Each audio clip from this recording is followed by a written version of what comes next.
Hello. स्वागत है आप सभी का GKRWA स्टडी पर। मेरा नाम निधि। आज के वीडियो में हम डिस्कस करने वाले हैं हिंदी के टॉप 30 ऐसे क्वेश्चन आंसर जो कि सभी परीक्षाओं के लिए महत्वपूर्ण हैं। तो आप लोग वीडियो को शुरू से अंत तक जरूर देखिएगा और 30 में से कितने क्वेश्चन का आंसर आप सही कर पा रहे हैं अपना स्कोर हमें कमेंट बॉक्स में ज़रूर बताइएगा। तो चलिए अब हम शुरू करते हैं फर्स्ट क्वेश्चन से। तरंग तुरंग शब्द युग्म का सही विकल्प चुनिए। बताइए क्वेश्चन नंबर 1 का राइट आंसर क्या होगा। ऑप्शन डी इसका राइट आंसर है। तरंग का अर्थ है पानी की लहर और तुरंग का अर्थ है घोड़ा। तो ध्यान दीजिएगा ऑप्शन डी इसका राइट आंसर होगा। अम्बुज अम्बुद शब्द युग्म का सही विकल्प चुनिए। बताइए इनमें से कौन सा विकल्प सही है। ऑप्शन ए इसका राइट आंसर होगा। अम्बुज का अर्थ है कमल और अम्बुद का अर्थ है बादल। तो ध्यान दीजिएगा ऑप्शन ए इसका राइट आंसर होगा। कृदंत प्रत्यय किन शब्दों के साथ जुड़ते हैं। बताइए कृदंत प्रत्यय किन शब्दों के साथ जुड़ते हैं। क्रिया के साथ। कृदंत प्रत्यय क्रिया या धातु के अंत में जुड़ते हैं। धुंधला शब्द में प्रयुक्त प्रत्यय क्या है। बताइए धुंधला शब्द में क्या प्रत्यय है। ला। धुंधला शब्द में ला प्रत्यय है। ध्यान दीजिएगा प्रत्यय शब्द के अंत में लगता है।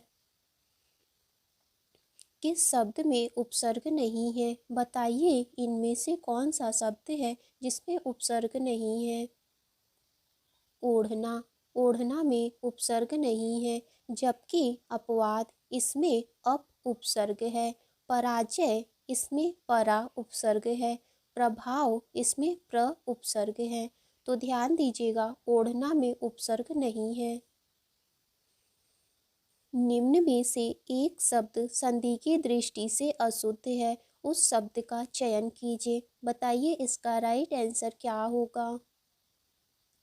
ऑप्शन डी इसका राइट आंसर है। तदुपरांत नहीं होगा, यहाँ पर तदुपरांत होगा। अ प्लस ई बराबर ए स्वर संधि के किस भेद को व्यक्त करता है। बताइए अ प्लस ई बराबर ए यह स्वर संधि के किस भेद को व्यक्त करता है। गुण संधि को। अ प्लस ई बराबर ए यह गुण स्वर संधि को व्यक्त करता है। देखिए अगर किसी शब्द में ए या तो ओ की मात्रा दिखे तो वहाँ पर गुण संधि होता है।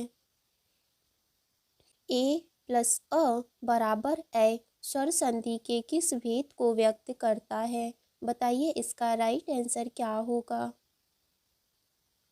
ऑप्शन डी इसका राइट आंसर है। ए प्लस अ बराबर ए यह अयादी संधि को व्यक्त करता है। इसके उदाहरण आप लोग सुनिए जैसे कि शयन और नयन। अध धनगति बराबर अधोगति किस संधि का उदाहरण है। विसर्ग संधि का। अध धनगति बराबर अधोगति यह विसर्ग संधि का उदाहरण है। तो ध्यान दीजिएगा अगर किसी शब्द में विसर्ग लगता है तो वहाँ पर विसर्ग संधि होगा। उत धनहार के योग से कौन सा शब्द बनेगा। बताइए उत धनहार से कौन सा शब्द बनेगा।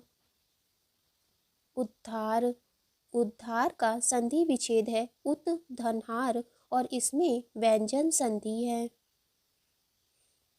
मुझे किस प्रकार का सर्वनाम है। बताइए मुझे यह किस प्रकार का सर्वनाम है।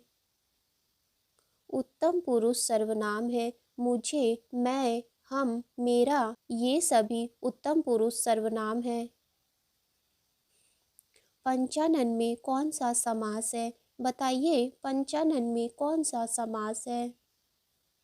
बहुव्रीहि समास। पंचानन में बहुव्रीहि समास है और इसका समास विग्रह होगा 5 है आनंद जिसके अर्थात शंकर जी। त्रिफला में कौन सा समास है? बताइए त्रिफला में कौन सा समास है? द्विगु समास। त्रिफला में द्विगु समास है और इसका समास विग्रह होगा तीन फलों का समूह। देखिए द्विगु समास का पहला पद संख्यावाचक विशेषण होता है। पंसेरी में कौन सा समास है? बताइए पंसेरी में कौन सा समास है? द्विगु समास। पंसेरी में द्विगु समास है और इसका समास विग्रह होगा पांच शेरों का समूह। आत्मज किसका पर्यायवाची शब्द है? बताइए आत्मज का पर्यायवाची शब्द क्या होगा? पुत्र। आत्मज पुत्र का पर्यायवाची शब्द है और पुत्र के अन्य पर्यायवाची शब्द बेटा, सूत, तनय, जनज और लड़का है। विप्र किसका पर्यायवाची शब्द है? बताइए विप्र का पर्यायवाची शब्द क्या होगा? ब्राह्मण। विप्र ब्राह्मण का पर्यायवाची शब्द है और ब्राह्मण के अन्य पर्यायवाची शब्द भूदेव, पुरोहित और द्विज है। मेदिनी किसका पर्यायवाची शब्द है? बताइए मेदिनी का पर्यायवाची शब्द क्या होगा? धरती। मेदिनी धरती का पर्यायवाची शब्द है। लघु का विलोम शब्द क्या है? बताइए लघु का विलोम शब्द क्या होगा? गुरु। लघु का विलोम शब्द गुरु या दीर्घ है। नेकी का विलोम शब्द क्या है? बताइए नेकी का विलोम शब्द क्या होगा? नेकी का विलोम शब्द है बदी या तो बुरा। जंगम का विलोम शब्द क्या है? बताइए जंगम का विलोम शब्द क्या होगा? स्थावर। जंगम का विलोम शब्द स्थावर है। जंगम का अर्थ है जो चल सकता हो और स्थावर का अर्थ है स्थिर। कूपमंडूक का क्या अर्थ है? बताइए इसका राइट आंसर क्या होगा? ऑप्शन बी इसका राइट आंसर है, जिसे बाह्य जगत यानी कि बाहर की दुनिया का ज्ञान ना हो उसे कूपमंडूक कहते हैं। कवित्री इसका क्या अर्थ है? बताइए इसका राइट आंसर क्या होगा? ऑप्शन सी इसका राइट आंसर है, जो स्त्री कविता रचती हो उसे कवित्री कहते हैं। गुरुपाक इसका क्या अर्थ है? बताइए गुरुपाक इसका क्या अर्थ है? ऑप्शन ए इसका राइट आंसर है, जो कठिनाइयों से पचता है या तो देर से पकने वाला। इसके लिए एक शब्द होगा गुरुपाक। नाक पर मक्खी न बैठने देना, इस मुहावरे का क्या अर्थ है? बताइए नाक पर मक्खी न बैठने देना, इस मुहावरे का क्या अर्थ है? ऑप्शन सी इसका राइट आंसर होगा, नाक पर मक्खी न बैठने देना। इस मुहावरे का अर्थ है खरे स्वभाव का होना। मुंह में लगाम न होना, मुहावरे का क्या अर्थ है? ऑप्शन डी इसका राइट आंसर होगा, मुंह में लगाम न होना। इस मुहावरे का अर्थ है जो मुंह में आए सो कह देना। नाक रखना, इस मुहावरे का क्या अर्थ है? बताइए नाक रखना, इस मुहावरे का क्या अर्थ है? प्रतिष्ठा बचाना। नाक रखना, इस मुहावरे का अर्थ है प्रतिष्ठा बचाना या तो लाज बचाना। वाक्य के अशुद्ध भाग का चयन कीजिए। बताइए बड़ों की बातों को आदर से सुनना, इस वाक्य में अशुद्ध वाक्य कौन सा है? ऑप्शन बी इसका राइट आंसर होगा, बड़ों की बातों को आदर पूर्वक सुनना चाहिए। यह इसका शुद्ध वाक्य होगा। वाक्य के अशुद्ध भाग का चयन कीजिए। अरुणाचल प्रदेश में प्रातःकाल के समय का दृश्य अत्यंत मनोरम होता है। बताइए इस वाक्य में कहाँ पर त्रुटि है? ऑप्शन सी इसका राइट आंसर होगा। अरुणाचल प्रदेश में प्रातः काल का दृश्य अत्यंत मनोरम होता है, यह शुद्ध वाक्य है।